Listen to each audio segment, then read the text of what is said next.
Astaghfirullah. Bismillahirrahmanirrahim. Assalamualaikum warahmatullahi wabarakatuh. Alhamdulillah, wassalatu wassalamu ala rasulillah wa ala alihi wa sahbihi wa mawala wa la hawla wa la quwata illa billah. Alhamdulillah, segala puja dan puji hanya milik Allah tabaraka wa ta'ala. Salawat dan juga salam tahdiahkan kepada Rasul kita Nabi besar Muhammad sallallahu alaihi wa ala alihi wasallam. Ini yang duduk pada jauh-jauh nih. Baik. Malam ini kita akan melanjutkan kajian kita, masih membahas qasasul anbiya, kisah-kisah para nabi, dan kita masuk pada kisah Nabi Allah Musa alaihi salatu wassalam. Karena sudah saya katakan bahwa kisah ini kisah terlengkap dalam Quran, sehingga tidak bisa dikisahkan satu. Ada beberapa pertemuan kisah Nabi Musa alaihi salatu wassalam karena panjangnya kisah ini dalam Al-Quran, dan nanti akan banyak pelajaran yang kita akan ambil dan petik dari kisah kalimullah Nabi Allah Musa alaihi salatu wassalam.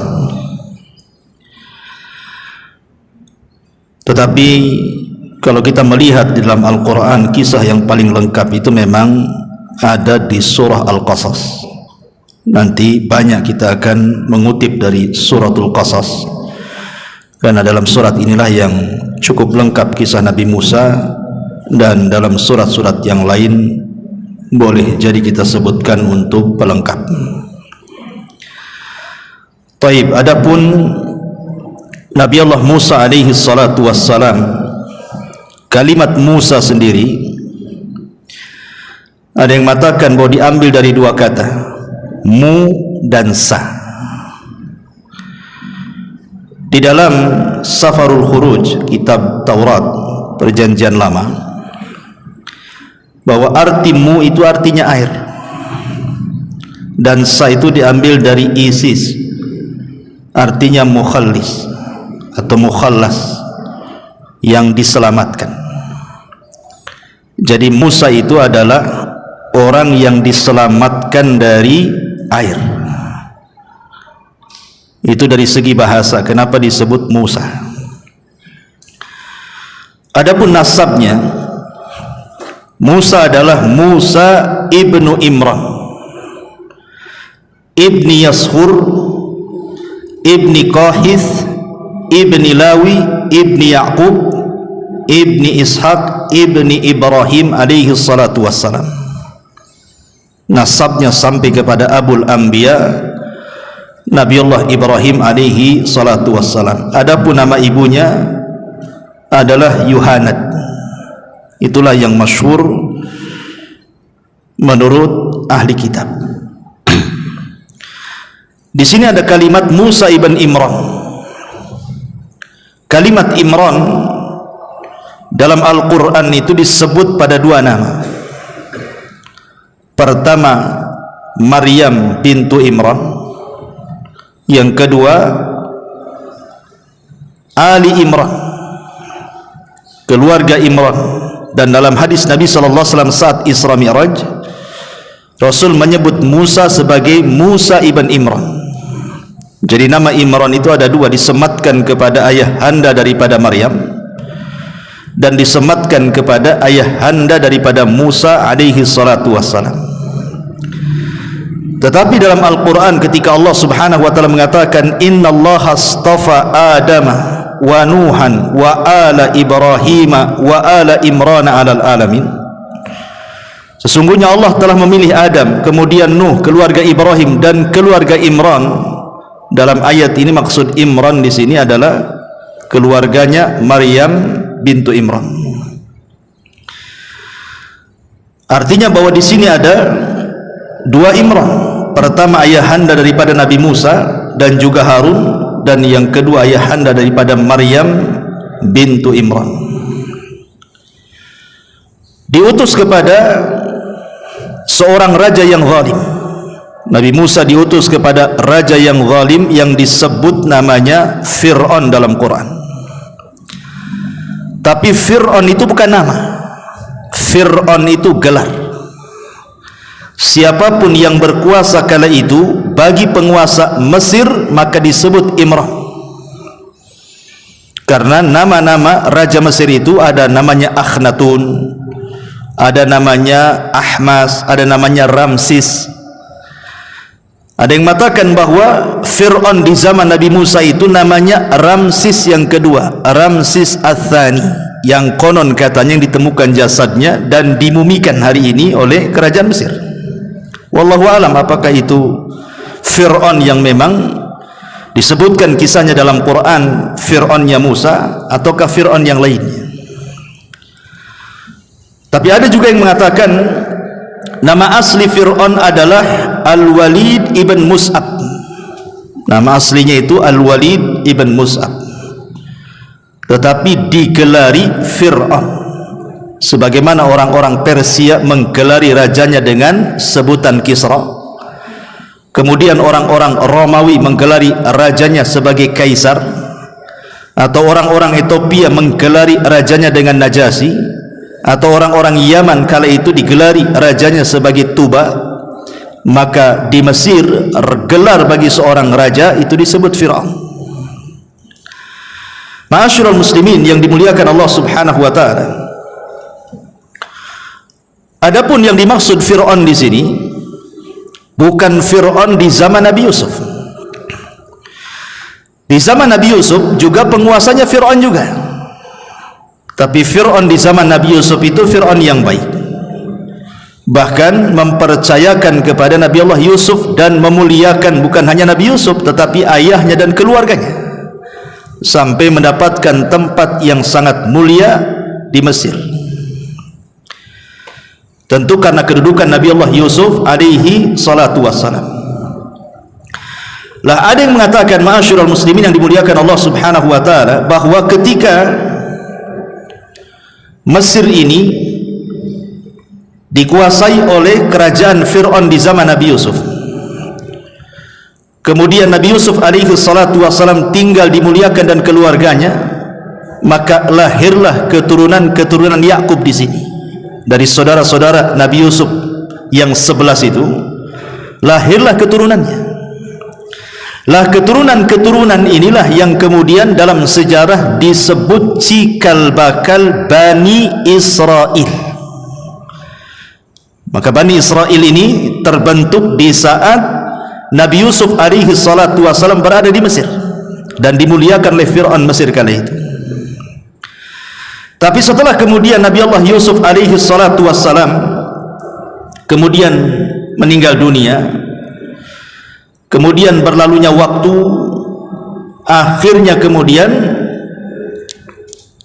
kabilah-kabilah Fir'aun yang di zaman Nabi Yusuf, atau disebut dengan oleh para ulama sejarah, mereka adalah orang-orang Hekos. Jadi kabilah Hekos namanya, itu kabilahnya Fir'aun di zaman Nabi Yusuf. Jadi setelah meninggal Fir'aunnya di zaman Nabi Yusuf, kemudian diteruskan oleh Fir'aun yang lainnya, karena ada yang mengatakan jarak antara Nabi Yusuf kepada Nabi Musa itu 4 abad. 4 abad itu berarti 1 abad kan 1000 tahun. Kalau 4 abad berarti 4000 tahun antara jarak Nabi Musa ke Nabi Yusuf alaihi salatu wasallam. Otomatis kan penguasanya akan berganti-ganti. Lah kabilah Hekos ini semakin hari semakin melemah politiknya. Lah kemudian datanglah kabilah Kibti. Kabilah Kibti inilah yang dipimpin oleh Fir'aunnya di zaman Nabi Musa. Diperangilah kabilah Hekos ini, kalah akhirnya. Maka merekalah yang berkuasa. Fir'aun di zaman Nabi Musa ini berkuasa. Yang tadi saya katakan namanya mengatakan Ramsis yang kedua, ada yang mengatakan Al-Walid ibn Mus'ab.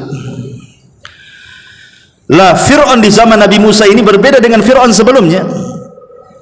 Orangnya zalim, orangnya kejam, sampai kezalimannya ini sangat melampau karena mengaku dirinya Tuhan masalahnya.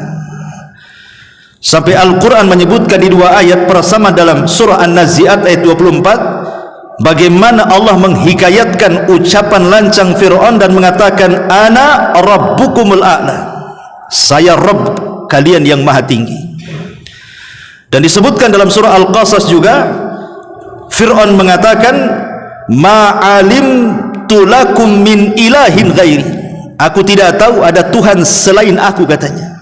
Ini kan lancang ini, mengaku Tuhan.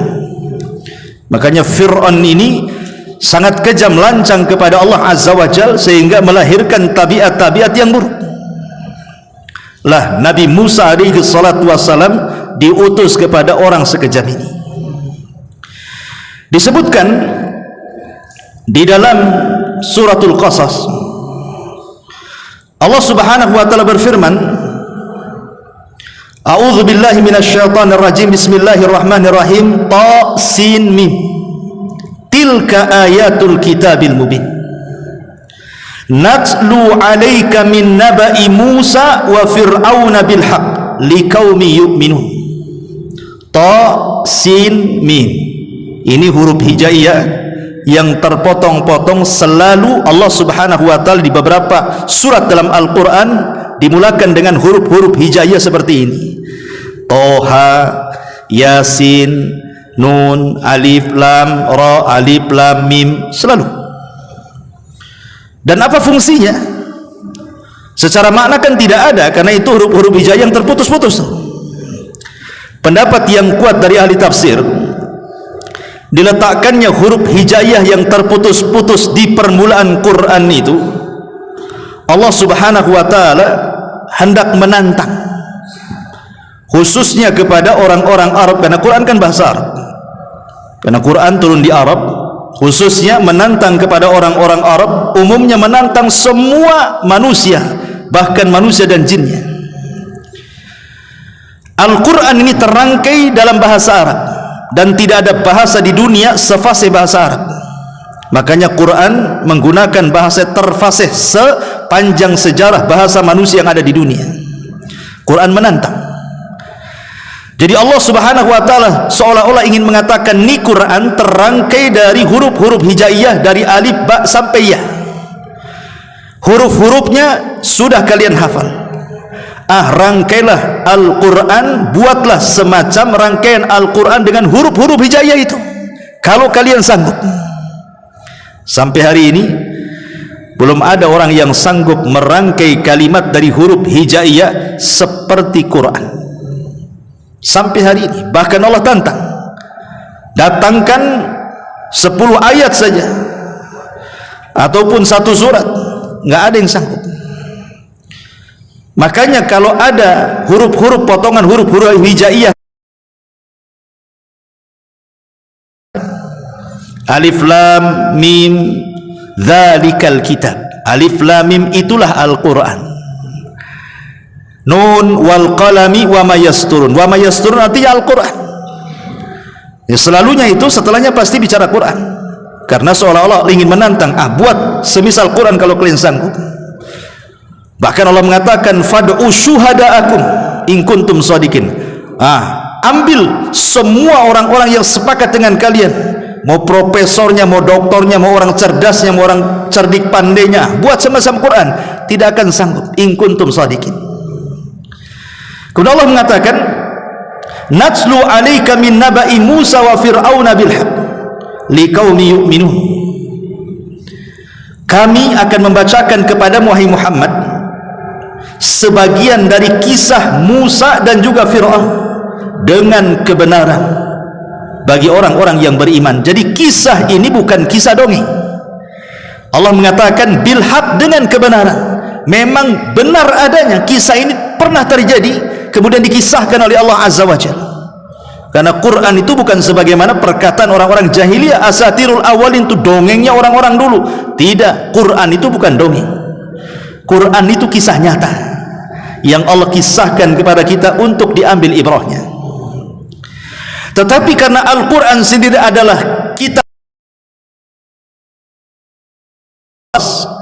bukan kitab cerita sebagaimana kitab sejarah gitu, enggak. Sehingga ada beberapa tempat yang tidak disebut, ada beberapa nama yang tidak disebut, hanya sekedar diambil inti-inti sejarahnya untuk diambil ibrah dan pelajaran. Tapi secara umum bahwa kisah dalam Al-Quran itu kisah nyata pernah terjadi, maka Allah ingin mengkisahkan kepada kita untuk diambil pelajaran dan ibrah.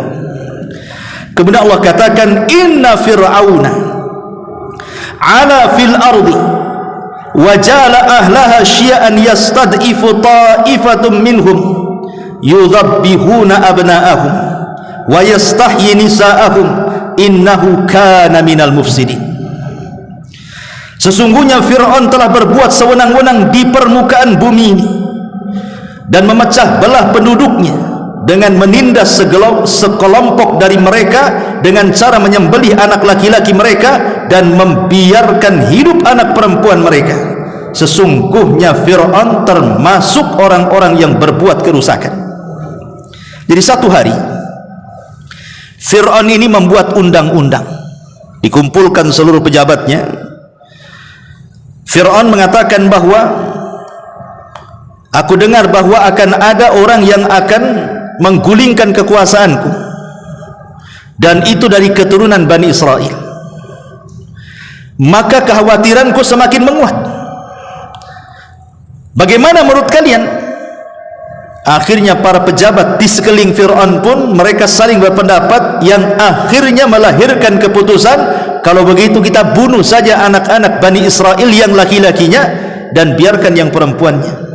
Sampai disebutkan oleh banyak ahli tafsir, Fir'aun ini bukan hanya mengutus pasukan untuk mengecek keberadaan Bani Israel, karena kan Bani Israel tidak nyampur dengan kaum Qibti, jadi mudah untuk dilacak masalahnya.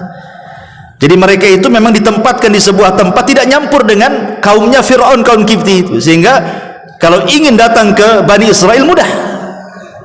Kalau nyampur itu yang sulit kan itu ya. Akhirnya kemudian diutus tentaranya dengan membawa bidan-bidannya. Jadi setiap rumah itu dicek siapa wanita yang hamil, maka akan ditunggu kehamilannya. Karena di zaman itu kan belum ada USG kan. Sekarang kan tahu tuh hamil ini laki-laki kalau perempuan jelas gitu ya. Oh dulu kan nggak ada alat-alat kayak gitu. Ya taunya laki-laki perempuan kalau sudah lahir lah. Jadi mereka itu kalau sudah ada wanita hamil ditunggu tuh. Setiap hari datangi sampai melahirkan, diambil bayinya, dibantai. Subhanallah.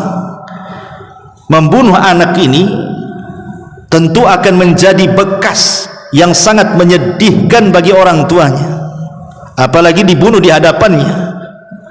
Mereka sudah lelah letih, para ibu itu mengandung 9 bulan gitu ya, dengan kepenatannya, dengan kepayahannya, kemudian melahirkan pun meregang nyawa, tiba-tiba setelah lahir diambil, dibantai. Makanya kenapa kemudian Al-Quran mengatakan innahu kana minal mufsidin. Memang Fir'aun ini orang-orang perusak bumi, tidak punya rahmah, tidak punya kasih sayang sama sekali. Pertanyaannya, apa yang menyebabkan Fir'aun ini membuat keputusan seperti itu? Ada dua pendapat ulama kenapa sebabnya Fir'aun itu membuat rapat besar-besaran sehingga memutuskan sebuah keputusan yang sangat batil ini. Pertama, karena Fir'aun ini mendengar desas-desus dari Bani Israel, di mana Bani Israel ini selalu berbincang-bincang sesama mereka dan menukilkan kisah Nabi Ibrahim alaihi salatu wassalam. Kisahnya sudah saya pernah ceritakan ketika saya bicara tentang kisah Nabi Ibrahim. Dan Nabi Ibrahim alaihi salatu wassalam ketika hijrah dari Irak, dari negeri Babylon, negerinya Namrud, menuju Palestina dengan 3 orang, dia, istrinya Sarah, dan juga ponakannya Nabi Lut. Karena memang di Palestina susah ekonomi, maka tidak lama dia singgah di Palestina, kemudian hijrah ke Mesir untuk mencari penghidupan dan berdakwah di sana. Cukup lama Ibrahim tinggal di Mesir. Lah istrinya Ibrahim ini, Siti Sarah itu ajmalun nisa, wanita yang paling cantik, dikenal kecantikannya Siti Sarah ini. Bahkan ada yang mengatakan bahwa separuh kecantikan Hawa itu ada pada Sarah, walaupun ini kisah Israiliyat. Jadi akhirnya sampailah kepada Fir'aun ini kecantikan daripada istri Ibrahim ini. Sementara raja itu zalim, dia sangat pencemburu. Kalau ada orang punya istri cantik gak terima tuh, maka akan diculik istrinya, dibantai suaminya. Dan Ibrahim tahu. Makanya kemudian Ibrahim mengatakan kepada istrinya, nanti nih kalau kamu diambil oleh si Fir'aun itu, kemudian dia akan bertanya soal aku, jangan katakan aku suamimu, katakan aku adalah saudara. Maksudnya tauriah, saudara seagama, karena tidak ada yang beriman kecuali dua orang ketika itu kan, di Ibrahim dan istrinya saja. Betul kekhawatiran Ibrahim terjadi. Akhirnya istrinya Ibrahim ditangkap dan dibawa ke istana. Lah raja pun senang karena dia tidak pernah melihat wanita secantik itu. Ketika hendak kemudian merobek kehormatannya, tiba-tiba Siti Sarah berdoa kepada Allah Azza wa Jalla agar dia dijaga dan dilindungi dari raja yang bengis itu. Ketika hendak kemudian digagahi, tiba-tiba tangannya setruk dan tidak bisa digerakkan. Lihat bagaimana doanya orang-orang yang terzalimi. Sarah berdoa karena dia di posisi orang yang dizalimi, maka doa orang yang dizalimi tidak ada di antara dia dengan Allah itu hijab, langsung dikabulkan hari itu. Ketika hendak tangannya si Fir'aun ini mengambil Sarah, tiba-tiba setruk, nggak bisa apa-apa, nggak bisa bergerak. Kemudian Fir'aun ini pun ketakutan dan minta kepada Sarah untuk dilepaskan ikatannya. Maka Sarah berdoa lagi agar Allah memaafkannya, kemudian hilang setruknya. Bukannya tobat, malah mengulang kedua kalinya, didoakan lagi, setruk lagi sampai 3 kali. Barulah dia ketakutan, sehingga dia mengatakan kepada prajuritnya, kenapa kalian datangkan setan, bukan manusia katanya, ini setan ini katanya. Akhirnya supaya tidak menjadikan hal-hal yang buruk terjadi, membawa kesialan, maka si Fir'aun ini kemudian menghadiahi seorang budak namanya Hajar. Ambillah budakku, pergi kau dari sini. Pergilah. Kemudian ketika Sarah berjumpa dengan Ibrahim, diceritakan kelakuan sang raja, maka Ibrahim pun marah, berdoa dia kepada Allah agar nanti dari keturunannya akan ada yang menguasai dan menumbangkan Mesir dari Fir'aun ini. Lah doa Nabi Ibrahim ini yang meminta kepada Allah nanti kelak dari keturunannya akan ada yang menguasai Mesir dan menumbangkan kerajaan Fir'aun. Itulah yang dibincangkan Bani Israel, sehingga terdengar ke telinga Fir'aun ini, marah dia. Makanya dia buat rapat besar-besaran, ini saya sudah dengar desas-desus ini, gimana nih kalau memang ini sebuah kebenaran, celaka kita. Disitulah diputuskan bagaimana kalau seandainya kita bantai saja anak laki-lakinya. Terjadilah kerusakan di sini. Ini satu riwayat. Riwayat yang kedua, Fir'aun ini mimpi, dan ini yang masyhur. Sebab kenapa Fir'aun itu membantai anak laki-laki, bayi laki-laki, ini yang masyhur, yang banyak dicatat oleh ahli sejarah dan ahli tafsir. Jadi Fir'aun ini bermimpi. Dalam mimpinya dia melihat api yang keluar dari Palestina. Jadi dari negeri Palestina ada api yang terus merambat sampai ke Mesir, karena Palestina dengan Mesir itu kan bergandengan, perbatasannya itu jalur Gaza itu. Jalur Gaza itu perbatasan Mesir dan Palestina. Jadi memang berdekatan negeri Mesir dengan Palestina. Jadi api dari Palestina ini terus bergerak, merembet sampai ke Mesir, kemudian membakar rumah-rumah penduduk Mesir, bahkan membakar istananya sampai roboh dan habis, hangus dengan api yang melahap bangunan-bangunan dan membunuh orang semuanya. Anehnya api ini tidak sampai di perkampungan Bani Israel, hanya melahap kabilah Kipti saja. Lah mimpi yang seperti ini bukan sekali dua kali, berkali-kali. Makanya Fir'aun ini menjadi kepikiran nih dengan mimpinya nih. Yalah antum saja Kalau mimpi 3 kali berturut-turut mimpinya sama, dililit ular gitu ya, kan kepikiran nih. Takut mungkin mau ke Jabal Uhud, ke hutan, jangannya betul pula ada ular dililit saya kan. Walaupun takwilnya ada yang mengatakan mau kawin lagi katanya.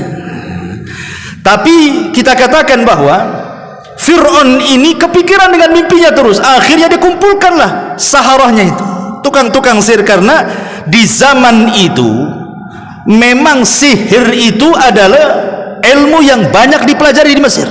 Puncak-puncaknya sihir itulah di zaman Fir'aun Musa ini, sehingga banyak madrasah-madrasah yang akhirnya kemudian disitulah tercetus keputusan, karena kekhawatiran Fir'aun, kemudian Haman dan para pejabat ini, mereka pun rapat menghasilkan keputusan bantai semua bayi-bayi Bani Israel. Terjadilah pembantaian ini. Itulah sebabnya kenapa Fir'aun disebutkan dalam Al-Quran, inna fir'auna ala fil ardi wa ja'ala ahlaha syia'an yastad'ifu ta'ifatan minhum yudhabbihuna abna'ahum. Sungguh Fir'aun telah berbuat sewenang-wenang di muka bumi, memecah belah penduduknya dengan menindas sekelompok dari mereka dan menyembelih anak laki-laki mereka, wa yastahyi nisa'ahum, dan membiarkan hidup anak perempuan mereka. Ma'asyiral muslimin yang dimuliakan Allah Subhanahu wa taala, mulailah berlaku undang-undang itu sampai pada waktunya. Karena setiap hari ada bayi dibunuh, ada bayi dibunuh. Sementara posisi Bani Israel itu di Mesir, mau tidak mau, sangat bermanfaat kepada kerajaan Fir'aun, karena Allah anugerahkan kecerdasan kepada mereka. Jadi yang membangun Mesir itu mereka, yang membuat jalan, jembatan, pokoknya fasilitas-fasilitas itu mereka yang bisa. Nanti kalau seandainya anak laki-lakinya dibantai semuanya, kemudian orang tuanya sudah tua kemudian matilah, siapa penerusnya? Lah bingung nih si Fir'aun ini. Makanya para pejabat ngadu kepada Fir'aun, ini kalau dibantai semuanya, habis tidak ada Bani Israel, siapa yang berkhidmat kepada kita? Apakah kita sendiri? Ya tidak mungkin lah katanya. Disinilah kemudian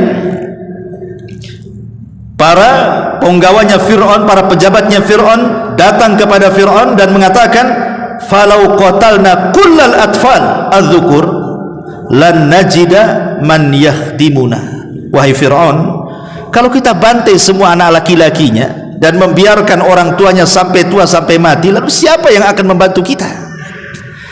Dari sini kemudian Fir'aun pun membenarkan pendapat mereka. Akhirnya dirapatkan kembali, kemudian memunculkan hasil, ya kalau begitu kita buat 1 tahun pembantaian, 1 tahun pembiaran. Ini tahun ini kita bantai, kalau ada yang lahir anak laki-laki, bantai, bunuh. Tahun depan 1 tahun biarkan, biar mereka yang hidup. Dibuat kayak puasa Daud, hari ini puasa, hari ini tidak, hari ini bantai, besok jangan, gitu ya. Setahun pembantaian, setahun pembiaran. Lah Allah Subhanahu wa ta'ala takdirkan di tahun pembiaran tidak ada pembantaian itu. Namanya Nabiullah Harun alaihi salam.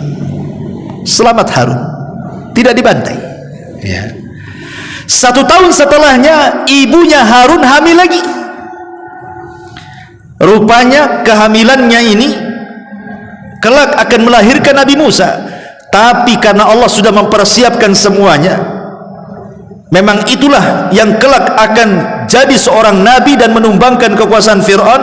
Allah buat kehamilannya itu dibuat tidak nampak gitu ya, hamil kecil, walaupun sudah berbulan-bulan tak nampak kehamilannya. Sehingga ketika para pengawal Fir'aun ini, pasukan Fir'aun, para bidan, para apa yang diutus Fir'aun itu untuk mengecek setiap wanita yang hamil itu, tidak tercek, tidak ketahuan, dan itu kuasa Allah Subhanahu wa ta'ala. Ketika betul-betul mau melahirkan nih, maka sibuk kemudian ibunya Nabi Musa membuat semacam kayu yang disebut nantinya sebagai tabut, kotak, untuk menaruh bayi supaya jangan ketahuan, ditaruh di kotak. Lah kotak itu nanti akan menjadi kotak ajaib. Bahkan Al-Quran menyebutkan kotak itu namanya tabut. Dan nanti Bani Israel ini kalau berperang, setelah bertahun-tahun berzaman, kalau mereka berperang dan mereka membawa kotak ini, maka dipastikan menang. Itu keyakinan Bani Israel. Makanya kalau kita cerita tentang kisah Talut dan Jalut, Raja Talut dan Raja Jalut, kenapa ketika Talut kemudian diangkat menjadi pemimpin Bani Israel, Bani Israel tidak mau? Karena Talut ini orangnya miskin. Kenapa tidak orang kaya saja? Tapi kemudian malaikat diutus oleh Allah untuk mengambil tabut kotak itu, yang ketika itu dicuri oleh Jalut dan diambil oleh malaikat, diletakkan di rumahnya Talut. Ketika Talut punya tabut kotak itu, maka Bani Israel resmi mengumumkan Talut sebagai pemimpin mereka. Jadi kotak ajaib penentu kekuasaan jadinya. Lahirlah Musa. Namanya bayi kan tidak mungkin bisu. Yang namanya bayi pasti ya bersuara lah kan begitu. Bayi nggak mungkin nggak bersuara. Pasti dia akan bersuara, berisik kan itu. Sehingga kemudian untuk menghindarkan supaya tidak tahu di situ ada bayi, maka diletakkan di kotak. Lah kebetulan rumahnya ibu Nabi Musa dengan sungai Nil itu berdekatan.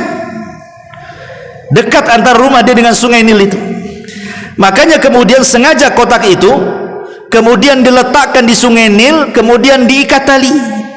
Jadi kalau sudah disusui, mungkin malam-malam gitu biar nggak orang tahu sudah kenyang, diletakkan di kotak itu, kemudian dihanyutkan dengan cara yang jauh sekali supaya suaranya nggak kedengar ke daratan, tapi diikat. Jadi kalau lapar ditarik lagi, begitu terus sampai pada suatu hari ketika ibunya Nabi Musa alaihi salatu wassalam meletakkan Musa dalam kotak itu, dia terdengar ada suara prajurit-prajurit dari Fir'aun itu yang sedang melintas.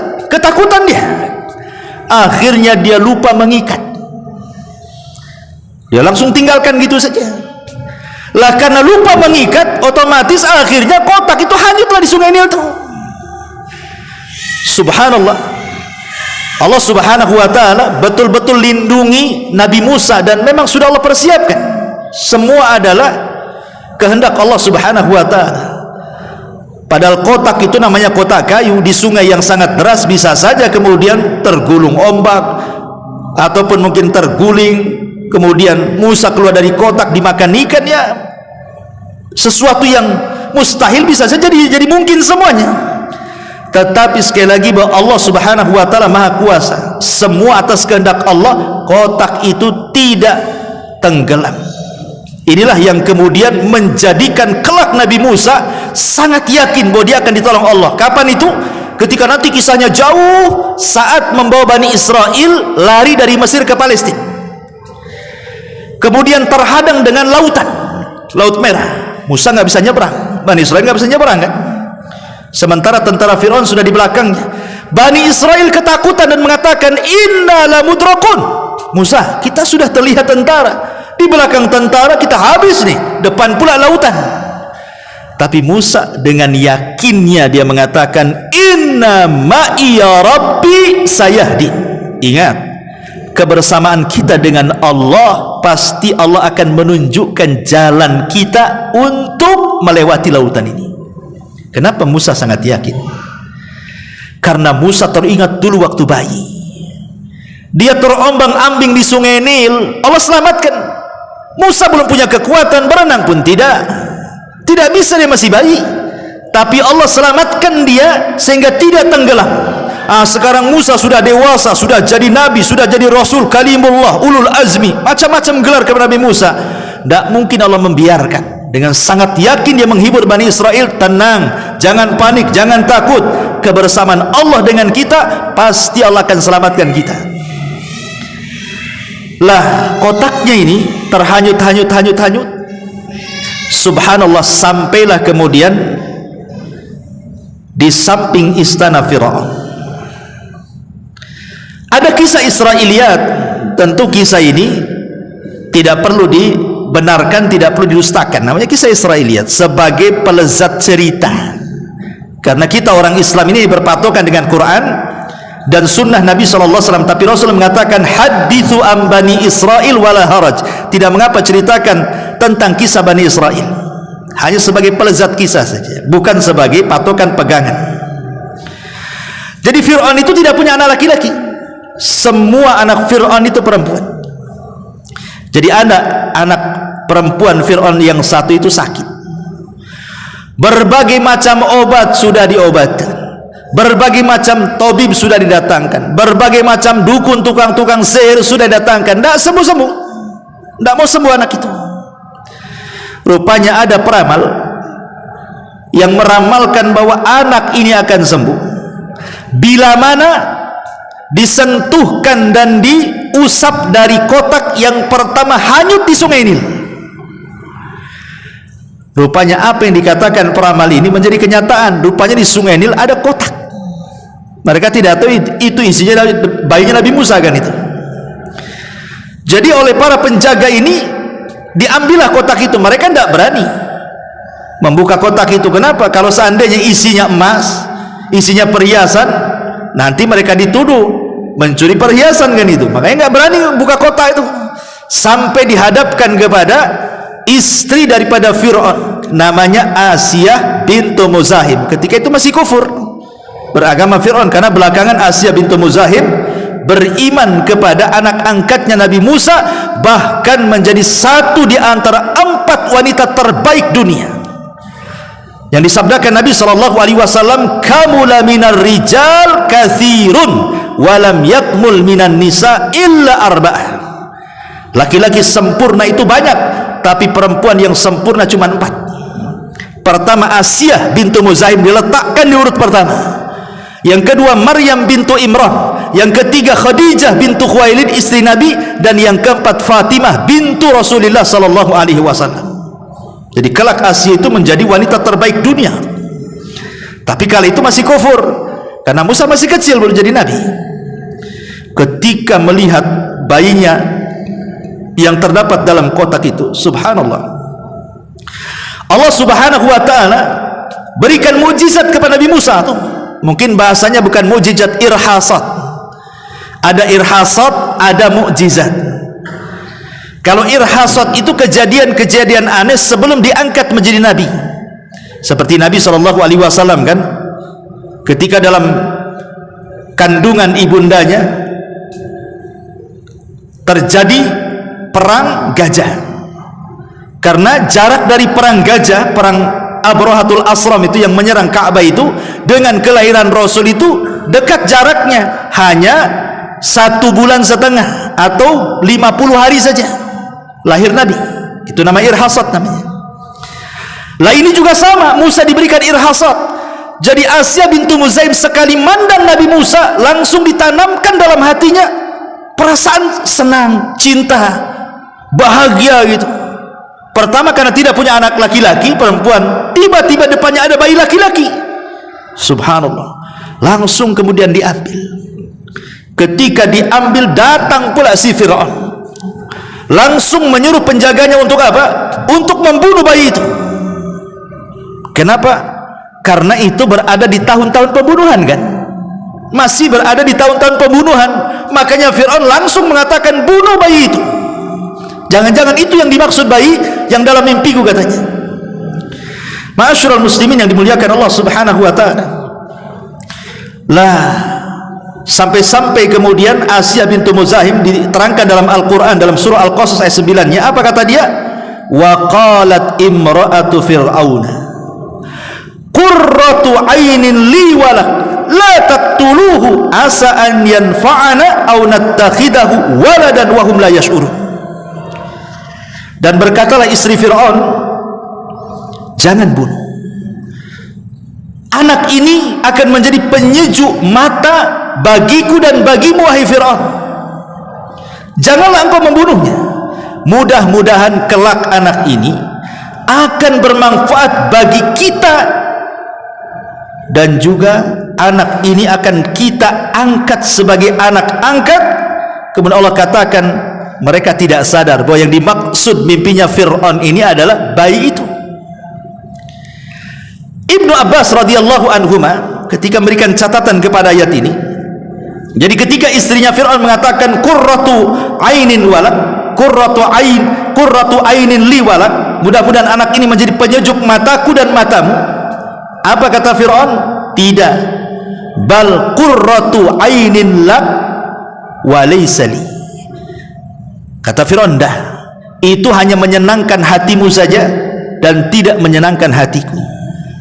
Itu hanya penyejuk mata bagimu wahai Asia, tidak bagiku, kata Fir'aun. Kata Abdullah ibn Abbas radhiyallahu anhuma, kalau seandainya Fir'aun mengiyahkan kata-kata Asia bintu Muzahim, tentu Allah akan berikan petunjuk kepada dia. Kalau seandainya Fir'aun mengatakan, oh iyalah, mudah-mudahan dia menjadi penyejuk mataku dan matamu juga.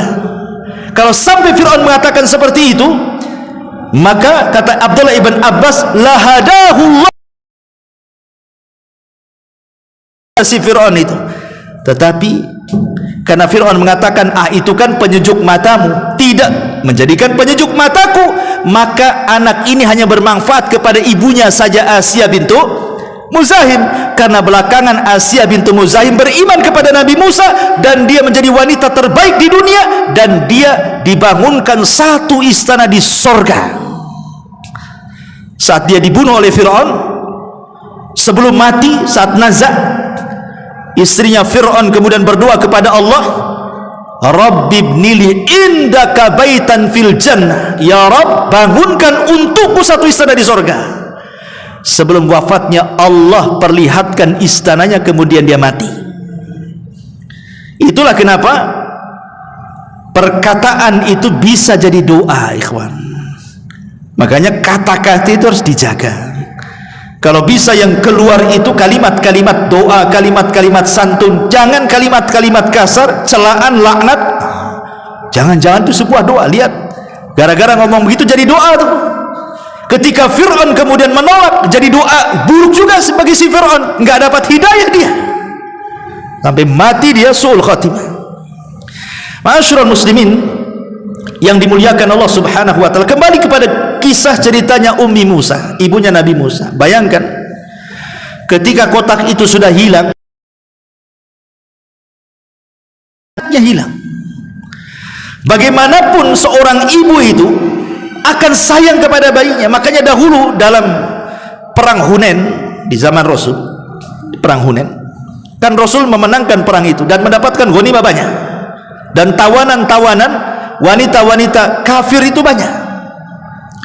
Lah dari sekian tawanan-tawanan wanita itu, Nabi SAW memperhatikan tawanan wanita itu, kemudian pandangannya terfokus kepada satu ibu. Ibu ini keliling di antara sekian tawanan wanita yang memegang bayi. Setiap ada bayi, kemudian diambil, dilihat, kemudian ditaruh lagi sambil menangis. Ada lagi bayi, diambil, dilihat, ditaruh lagi sambil menangis. Jadi Rasul terus memperhatikan wanita itu, ada apa dengan wanita itu. Tiba-tiba kemudian ada orang membawa bayi. Kemudian ketika ibu ini menangis melihat bayi itu, rupanya itulah bayinya yang hilang. Langsung kemudian diambil, kemudian disusui sampai keluar air susunya muncrat ke sana kemari, sudah tidak punya rasa malu lagi. Kenapa? Saking bahagia, saking senangnya anaknya ketemu. Kata Nabi SAW kepada para sahabat, lihat wanita itu yang kehilangan anak bayinya, kemudian dia ketemu. Bagaimana sayangnya ibu itu kepada anak itu. Kata Rasul, bagaimana kalau seandainya kalian buat parit, letakkan kayu, bakar kayu itu, kalian suruh ibu yang baru mendapatkan bayinya itu, lemparkan bayinya itu ke dalam api. Menurut kalian kira-kira ibu itu mau enggak? Kata sahabatnya, tidak mungkin lah Rasul.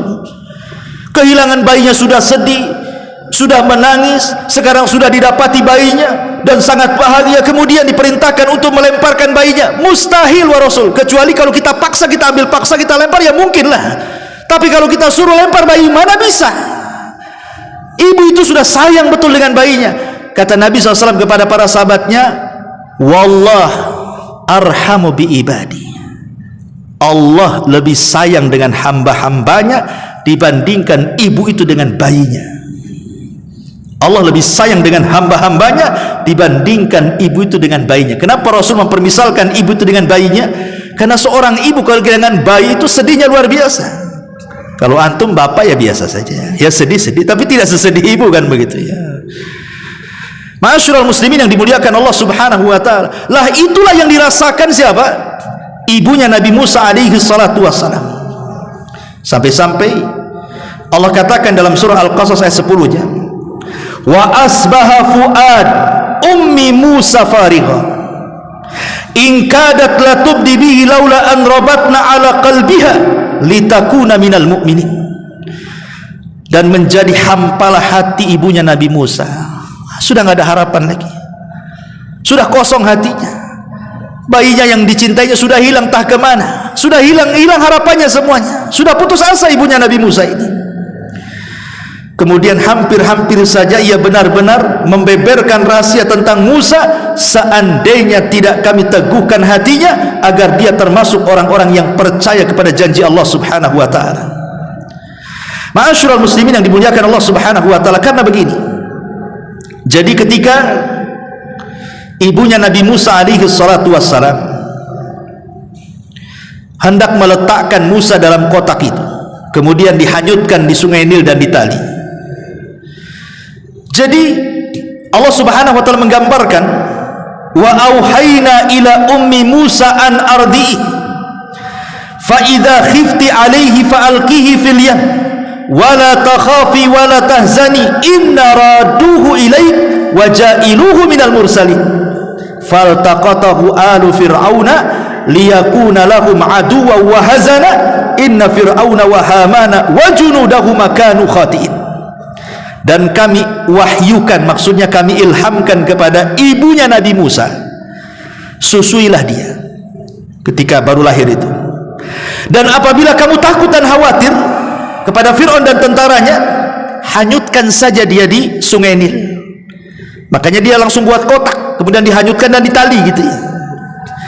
Kemudian Allah Subhanahu wa taala katakan, kamu tidak perlu khawatir, kamu tidak perlu bersedih hati tentang Musa, karena sesungguhnya kami akan mengembalikannya kepadamu dan mengangkatnya sebagai Rasul. Maka dipungutlah ia, maksudnya Musa, oleh keluarga Fir'aun, yang akibatnya Musa akan menjadi musuh dan kesedihan bagi mereka. Sesungguhnya Fir'aun, Haman beserta bala tentaranya termasuk orang-orang yang bersalah. Kalimat fa'auhayna, kami wahyukan, di sini ada silang pendapat. Apakah seorang wanita bisa dapat wahyu? Dan apakah seorang wanita bisa jadi nabi? Al-Imam Ibnu Hazm rahimahullahu ta'ala dan juga pendapat Abul Hasan al-Ash'ari, pencetus akidah Ash'ariyah, dan juga Imam Ibnu Hazm seorang ulama mazhab Zahiri, mengatakan ayat ini menunjukkan bahwa nabi itu bukan hanya sekedar laki-laki, bisa juga dari kalangan perempuan. Karena Allah mengatakan fa'auhayna, kami wahyukan kepada ibunya Nabi Musa, kan jelas wahyu. Jadi Imam Ibnu Hazm menganggap ibunya Nabi Musa itu nabi karena dapat wahyu. Termasuk juga Maryam, ya, dikatakan nabi. Termasuk Asya bintu Muzaim dikatakan nabi. Bagi pendapat bahwa nabi itu tidak mesti laki-laki, perempuan pun bisa jadi nabi gitu ya. Salah satunya Abul Hasan al-Ash'ari dan Al-Imam Ibnu Hazm mengatakan bahwa nabi tidak mesti laki-laki, bisa juga dari perempuan, tapi dibantah oleh para ulama. Tidak ada nabi perempuan. Yang dimaksud kalimat fa'auhayna ini maksudnya diilhamkan, bukan diwahyukan nubuah. Kenapa? Karena Allah menyebutkan dalam surat Al-Anbiya ayat 7, wa ma arsalna qablaka illa rijalan, tidaklah kami utus kepada seseorang sebelum engkau Muhammad kecuali mereka adalah laki-laki. Jadi tidak ada nabi dan rasul kecuali laki-laki. Alasannya satu, karena namanya menyebarkan risalah. Menyebarkan risalah itu akan berjumpa dengan banyak orang. Lah tentu seorang laki-laki berjumpa dengan siapapun, baik laki-laki atau perempuan, fitnahnya sedikit dibandingkan seorang wanita yang berdakwah. Ini satu ya. Makanya saya heran kalau ada pengajian yang ceramah ibu-ibu, cantik pula, depannya pula bapak-bapak, udah tua-tua pula. Ngantuknya itu bukan isi ceramahnya, tapi melotot ke mukanya. Ya harusnya ya di kalangan mereka sajalah, perempuan ya sesama perempuan, ya. Biar fitnahnya tidak terlalu besar, ya. Kemudian juga yang kedua, namanya risalah itu perlu kepemimpinan. Sementara seorang wanita itu dia dipimpin suaminya, ada yang memimpin dia, karena Allah mengatakan ar-rijalu qawwamuna 'alan nisa, kan itu. Kepemimpinannya terbatas, lain dengan laki-laki. Dia tidak terbatas kepemimpinannya. Makanya ketika Nabi SAW bertanya kepada para sahabat, sekarang siapa yang berkuasa kepada Kisra itu? Ini setelah terbunuhnya Kisra, raja Persia di zaman Nabi. Kemudian berlalunya waktu, terjadi perang saudara, akhirnya terpecah-pecah Kisra itu, kerajaan Persia itu. Lah yang terbesar dikuasai perempuan, keturunan daripada Raja Kisra yang pertama. Jadi sahabat mengatakan, sekarang Kisra dikuasai wanita wahai Rasul. Maka Rasul langsung mengatakan, la yufli, tidak akan sukses sebuah kaum kalau pemimpinnya perempuan, kata Rasul. Akhirnya di zaman Umar ibn Khattab tumbang kerajaan Kisra, dan tidak ada Kisra sampai kiamat. Tidak ada Kisra sampai hari ini, sampai kiamat nggak akan ada Kisra lagi. Ma'asyiral muslimin yang dimuliakan Allah Azza wa Jalla. Kemudian yang kedua, yang ketiga, laki-laki ini lebih sempurna karena akal yang diberikan kepada laki-laki jauh lebih besar kepada akal yang diberikan perempuan. Bukan berarti perempuan tidak punya akal, punya, tetapi parohan dengan perasaannya. Jadi separuh akalnya, separuh perasaannya. Kalau laki-laki sempurna akalnya, makanya hak talak itu ada pada laki-laki, bukan pada perempuan. Kalau hak talak diberikan kepada perempuan, bahaya. Antum kurang saja uang bulanannya bisa minta cerai itu, bisa diancam antum cerai. Kalau enggak tepat nih tanggal, waktu, uang, kita bisa aja bang. Bahaya kan itu ya. Makanya perempuan tidak bisa dikasih hak talak. Ada SMS nyasar, tulisannya CYG, bahaya, langsung cerai aja bang. Jadi hak talak tidak diberikan kepada perempuan. Kenapa? Karena perempuan itu ngikut perasaan. Tapi kalau laki-laki berpikir, maka nggak suka dia sebenarnya dengan istrinya, udah nggak sayang, tapi mikir panjang, tengok anak-anaknya, tak jadilah, nggak jadi, bagus aku tambah katanya. Kalau bapak-bapak kan itu. Jadi akalnya sempurna, makanya seorang nabi laki-laki, ya, termasuk juga ya tadi, wanita itu banyak kekurangan, kurang agama. Waktu haid tidak sholat. Kalau nabinya perempuan nih pengikutnya laki-laki, laki-laki tak haid, macam mana dia? Kan harus ikuti nabinya. Waktu haid tidak puasa. Dan rata-rata saya tanya kepada wanita-wanita haid itu, kalau haid malas semuanya tuh. Malas zikir, malas ibadah, malas semuanya. Emosion bawaannya itu, ya. Sementara laki-laki yang nggak ada sempurna agamanya. Itulah yang menjadikan kemudian tidak ada nabi dari kalangan perempuan. Jadi ayat yang mengatakan fa'auhayna ila ummi Musa, kami wahyukan kepada ibunya Nabi Musa, maksudnya wahyu ilham Musa. Susui, tapi kalau kau takut hanyutkan saja. Nanti kalau waktunya susui kan bisa diambil lagi talinya. Tapi kalau takdirkan hanyut pula kemudian kotak itu dan sampai di istana Fir'aun. Ma'asyiral muslimin yang dimuliakan Allah Subhanahu wa taala, ketika kemudian sudah di tangan Asya bintu Muzahib bayinya Musa ini, Musa ini kan perlu minum, namanya bayi baru lahir kan perlu nyusu karena belum makan nasi.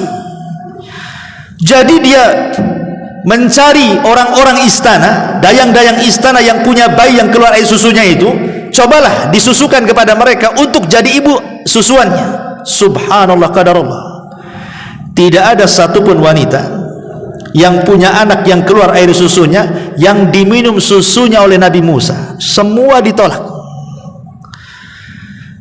Maka yang namanya manusia nggak makan nggak minum, ikhwan, kan kekhawatiran orang tua jelas. Kita saja punya anak kalau susah makan itu kayaknya khawatir makin kurus saja. Jadi Asya bintu Muzahib ini khawatir kalau seandainya bayi ini mati.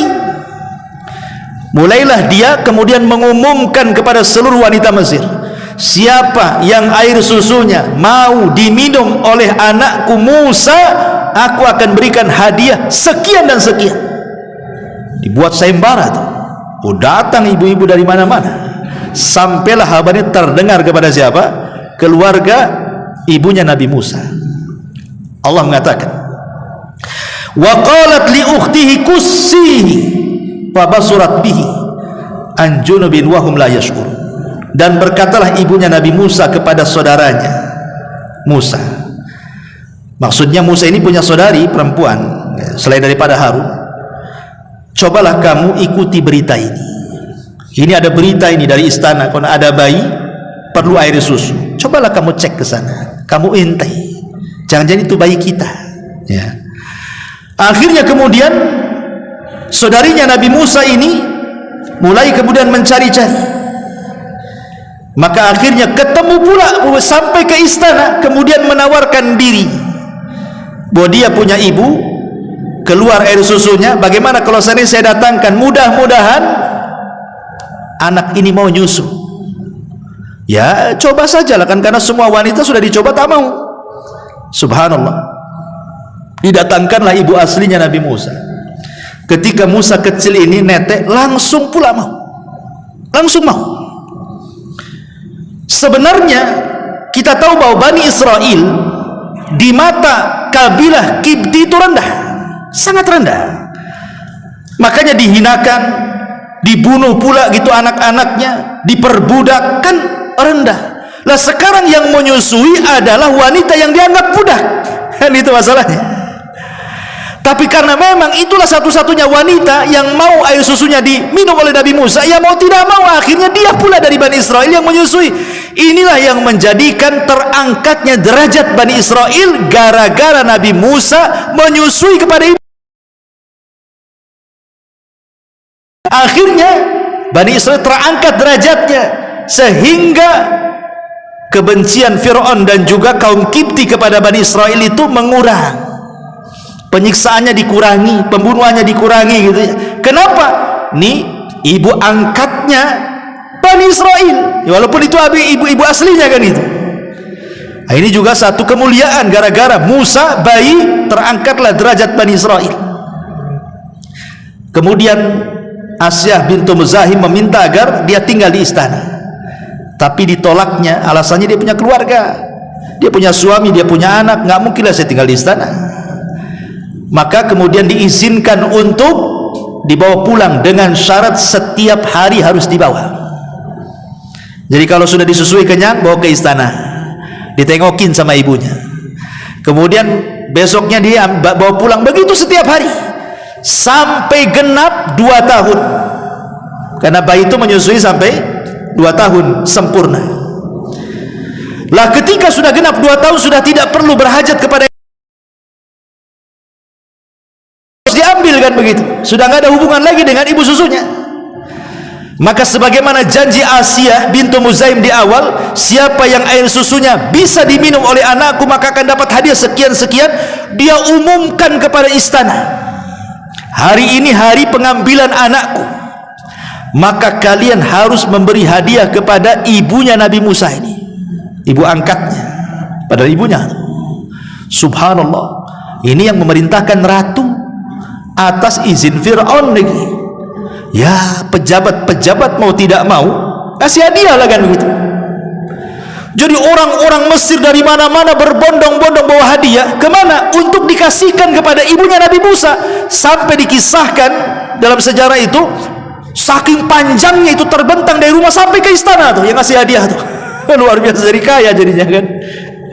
Dan tentu hadiah yang terbaik adalah hadiah yang diberikan oleh Asyah bintu Muzaim, karena berterima kasihnya Musa bisa hidup dan disusui 2 tahun. Berkah bagi keluarganya. Kemudian setelah itu Musa hidup di istana. Di usia 2 tahun muda Musa sudah hidup di istana. Tidak dikisahkan dalam Al-Quran bagaimana pertumbuhan Nabi Musa dari kecil sampai besar, tidak ada. Ataupun kisah Israiliyat pun saya baca-baca, nggak saya dapati bagaimana pertumbuhan hidupnya. Wallahualam, mungkin saya kurang baca ya. Tapi kalau Quran dan Sunnah tidak dijelaskan. Yang jelas Musa hidup di istana Fir'aun, ya namanya anak raja, walaupun anak angkatnya tentu akan diberikan makanan terbaik, minuman terbaik, tempat tidur terbaik, pendidikan terbaik, dan segalanya terbaik kan begitu. Apalagi itu anak laki satu-satunya, karena semua perempuan. Ya tentu dihormati satu Mesir lah. Ini anak angkat Fir'aun, jangan macam-macam kan itu. Jadi dikisahkan sudah dewasanya saja oleh Al-Quranul Karim. Jadi setelah Musa dewasa, sudah kuat gitu ya, satu hari Nabi Musa alaihi salatu wassalam kemudian keluar. Sebelum saya jelaskan ini, karena ini sudah masuk kepada proses besarnya Nabi Musa. Kalau kita melihat kisah dari awal sampai akhir, bagaimana hubungan Ummi Musa, maksudnya ibunya Nabi Musa yang asli, dengan Nabi Musa alaihi salatu wassalam, mulai dari melahirkan, kemudian disusui, kemudian diletakkan di kotak, sampai kemudian menyusui kembali, dan janji Allah akan diketemukan, Allah juga ketemukan gitu ya, kembali lagi kepada pangkuan ibunya. Di sini sebenarnya banyak pelajaran yang luar biasa. Satu, bagaimana Ummu Musa ini, ibunya Nabi Musa, mengajarkan kepada kita at-tawakkul 'ala Allah wal yakin. Tawakal dan keyakinan yang sangat kuat. Ketika dia diilhamkan oleh Allah, susui, kalau engkau takut letakkan saja di sungai Nil. Itu kalau tidak tawakal dan tidak yakin dengan ilham dari Allah, nggak mungkin dilakukan seorang ibu. Namanya sungai, mungkin ada ular, mungkin ada apa, kita tidak tahu. Tawakal kepada ilhamnya, yang diilhamkan Allah kepada, menunjukkan kelembutannya, di mana Allah Subhanahu wa taala mengilhamkan kepada Ummi Musa bahwa Musa masih hidup, dengan memerintahkan saudara cari, dia masih hidup ya. Karena ini terlahir dari tawakal kan itu. Tetapi ingat ketakutan, ketika Allah mengatakan jangan takut, jangan bersedih, bahwa takut itu tidak menafikan keimanan. Tetapi takut sendiri kan dalam ilmu tauhid itu ada berbagai macam, ada yang sampai ke tingkat syirik kan gitu ya.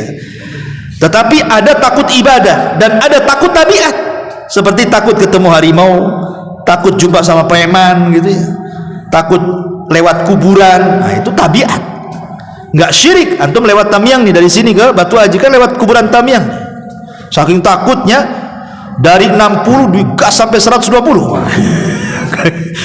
Pokoknya udah main rong ya. Apalagi baru viral nih katanya kan, ada anak-anak SD itu meletakkan di mana tuh, di Nongsa tuh, di mana tuh lagi viral tuh. Jadi ada boneka dibuat pocong-pocongan. Kan ada dokter katanya lewat, dokter ini pemberani pula gitu, malam-malam kok pocong didekati pula. Rupanya boneka-boneka diviralkan, akhirnya ditangkap katanya, baru ketangkap tuh anak-anak SD dulu. Subhanallah ya. Orang kalau kata dokternya, kalau penakut dia bisa jatuh naik motor kan itu ya. Kan kadang-kadang orang penakut ini pohon pisang jadi hantu ya kawan. Ya orang penakut semua jadi hantu, tiang listrik jadi hantu. Pada tiang listrik ada dipilok putih itu saja, disangka ada hantu di tiang listrik. Orang takut ya kan. Tapi takut seperti enggak syirik. Itu tabiat dong, takut hantu lewat di kuburan, takut tabiat itu enggak masalah. Kenapa? Karena setan kan musuh kita. Takut kepada musuh itu bukan syirik. Yang menjadi syirik itu kalau ketakutan itu mengantarkan kepada perbuatan syirik. Takut di rumah, akhirnya datang ke dukun minta jimat supaya jangan diganggu setan. Nah itu datang ke dukunnya syirik, itu enggak boleh ya. Jadi kalau takut-takut biasa tabiat gitu, tidak menafikan keimanan. Termasuk juga bagaimana Ummi Musa bukan hanya sekedar tawakal kepada Allah, tapi akhdhu bil asbab, mengambil sebab dengan cara meletakkan kayu dan diikat ya. Dan itu tawakal. Makanya di zaman Rasul ada orang mau hadir di majelis Nabi naik unta. Kata Rasul, barang siapa yang bertawakal, Allah yang melindunginya. Untanya ditaruh di masjid, langsung masuk ke masjid, tidak diikat untanya. Ya untanya lari lah. Kemudian dia mau pulang, ada untanya, dia mencari-cari. Kata Rasul, ada apa kamu? Saya hilang wahai Rasul untaku, padahal saya sudah bertawakal kepada Allah katanya. Kata Rasul, bukan begitu tawakal, ikat dulu untamu baru kau bertawakal katanya. Itu mengambil sebab namanya. Jadi tawakal itu tidak sempurna kecuali akhdhu bil asbab. Antum mau keluar safar sama keluarga, rumah akan ditinggalkan, saya tawakal sajalah, kalau Allah tawakal Allah akan melindungi rumah, nggak akan ada maling masuk. Bukan gitu, kunci. Titipkan sama orang, bilang sama satpam, ini saya mau safar, tolong dijaga. Nah, itu namanya mengambil sebab. Ya, baru kemudian serahkan kepada Allah. Bismillahi tawakkaltu 'ala Allah la haula wala quwata illa billah. Baik. Ma'asyiral muslimin yang dimuliakan Allah Subhanahu wa taala. Nah, sudah jam 9 ya. Ya, saya kira kisah Nabi Musa sampai di sini dulu. Insyaallah kita bersambung. Kita tutup dengan doa kafaratul majlis. Subhanaka wa bihamdika asyhadu an la ilaha illa anta astaghfiruka wa atubu ilaik. Allahu ta'ala alam. Assalamualaikum warahmatullahi wabarakatuh.